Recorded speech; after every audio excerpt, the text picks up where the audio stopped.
I'm Julie Barkey with this Senate update.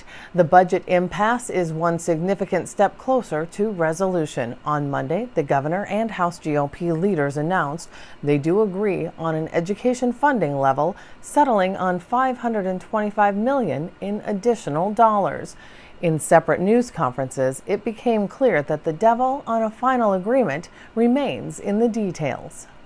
We have obviously spent the last week, for sure, talking with the governor since the regular session about how to come to some compromise or agreement on how to close out these final bills that were vetoed. So we are today announcing that we are going to accept the governor's offer from the last night of session, which was an increase of spending of $525 million over base on K-12 education without any policy compromises and without pre-K. So that's where we left it on the last night of session.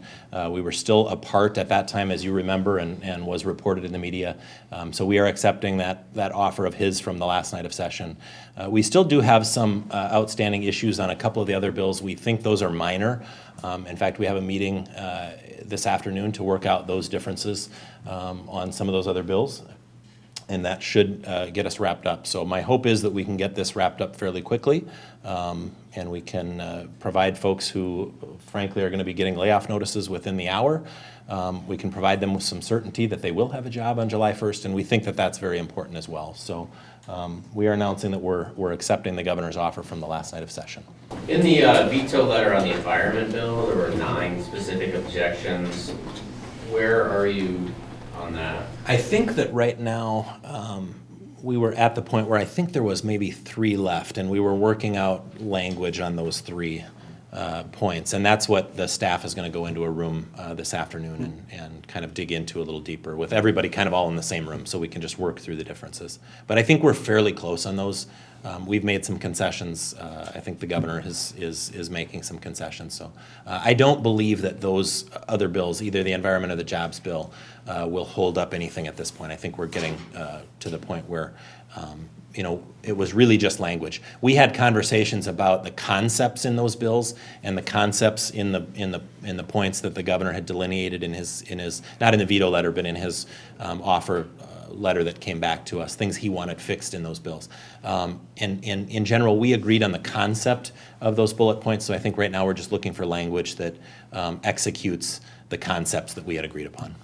Well, as I said before, compromise means you agree 2 things you don't agree with, and I take very seriously the effects of this impasse on now 10,000 state employees who received layoff notices today, many of whom have gone through this kind of anxiety followed by, in 2011, going over the cliff. And so I'm willing to concede on the funding for the schools, E12, to the Speaker's proposed $125 million, going down from my $150 million.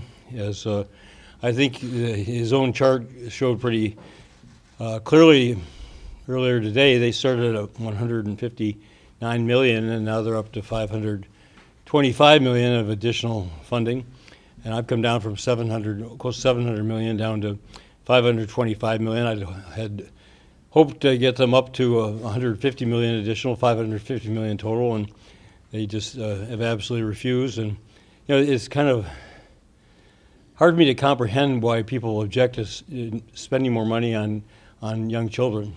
And that's what this is. If you take what we finally will agree to in terms of the allocation of that additional $125 million and look at what I had proposed in terms of the spending $150 million, you'll see $25 million there, which is a number, but it's kids.